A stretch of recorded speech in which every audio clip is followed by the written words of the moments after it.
Hey everybody, it's your Ghost and Stacks from blackmedia.com. We're going to talk about the recap of the beginning of the week for testimonies in Diddy's sex trafficking and racketeering trial. A lot of crazy testimonies are continuing to happen. A lot of big names are also being brought up, so we're going to run through the most craziest parts. Cassie, Diddy's ex, she testified for 4 days and for approximately 20 hours. That's how long her testimonies were in the days that she was going basically all week to court to testify against her now 53-year-old ex. Now let's get into the other witnesses that went and took the stand. Dawn Richards from Danity Kane started bringing up how she witnessed Diddy allegedly putting his hands on Cassie again. And one time there was an incident that happened at a restaurant. It actually involved other celebrities. Basically, Dawn says that they were inside of a room in a restaurant. And I guess they got into it, Cassie and Diddy, some sort of argument, and that Diddy allegedly went and punched her in her stomach to the point that she went and she bent over. And this was, according to Dawn, this was in front of other celebrities that were at the table. It was Neo, Usher was also there, and several other people that she says she can't remember or recall. So really crazy to know that Usher and Neo were allegedly there and watching all of this shit. And we all know that Neo and Usher, they have been hanging around Diddy for probably 20 years or more. Usher, at one point in time, Diddy had, rights to actually keep him as a kid and have him live with him. Now, according to Dawn, it didn't stop there, because once they left the restaurant and got into a vehicle, Cassie went and she basically told Diddy, like, what you did was, fucked up. Like, what you did was fucked up. It was wrong. And he allegedly went and he grabbed her by the back of her neck.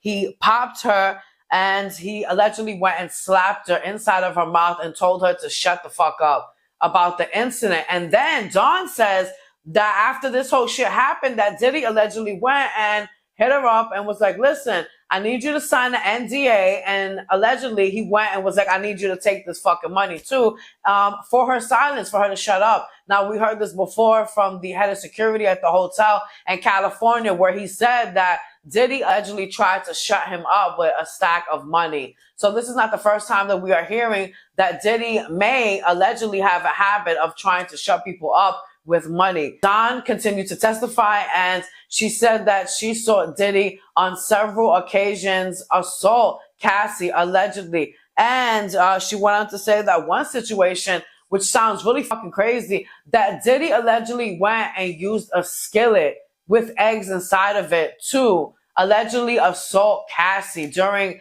an altercation that they got that got really fucking ugly. I mean, that's crazy that he allegedly went and hit her with a fucking skillet. Like, who does that? Allegedly. But whole situation with the skillet and the eggs, by the way, Dawn says that happened back in 2009. Now, Dawn, if you guys forgot, she went and she sued Diddy in 2024 for actually abusing her and also for verbally abusing her. So just to remind you guys, Cassie's former best friend, Carrie Morgan, she went and she took the stand. Let's talk about her.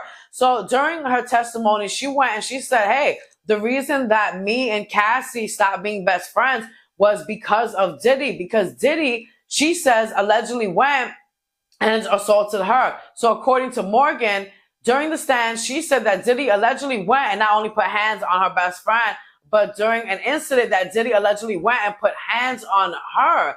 And so that was one of the last straws, I guess, to her and Cassie's relationship. Morgan then went on to say that Cassie was controlled allegedly by Diddy, and she couldn't get out of this lifestyle that she had with him. Diddy's former assistant, David James, he went and he took the stand to testify against the disgraced music mogul. And he went and testified that when he would ask questions and shit like that, that Diddy's guards would always tell him to, quote, stay in your lane. Basically to shut the fuck up and stop asking questions. And that happened often. James continued on to say in his testimony that he said he had 2 conversations with Cassie, not a lot. He did say this was during a music festival. They were on their way to it.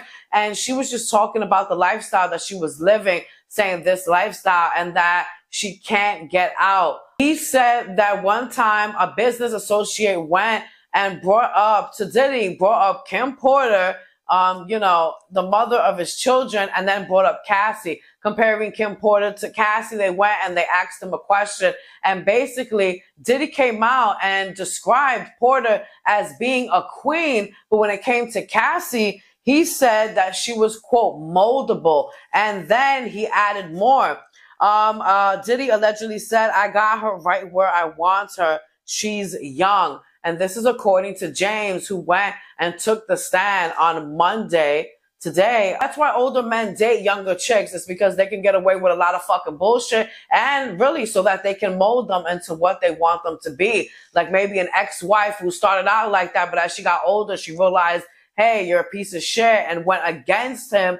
But not if he goes and he molds this young girl. There you have it, a recap of Monday's testimonies, and I'll be back with another video for Tuesday's testimonies, as it's just getting crazier and crazier. If you're new here, subscribe to my channel. Why not? And while you're at it, give it a thumbs up. It's your girl Sin Stacks.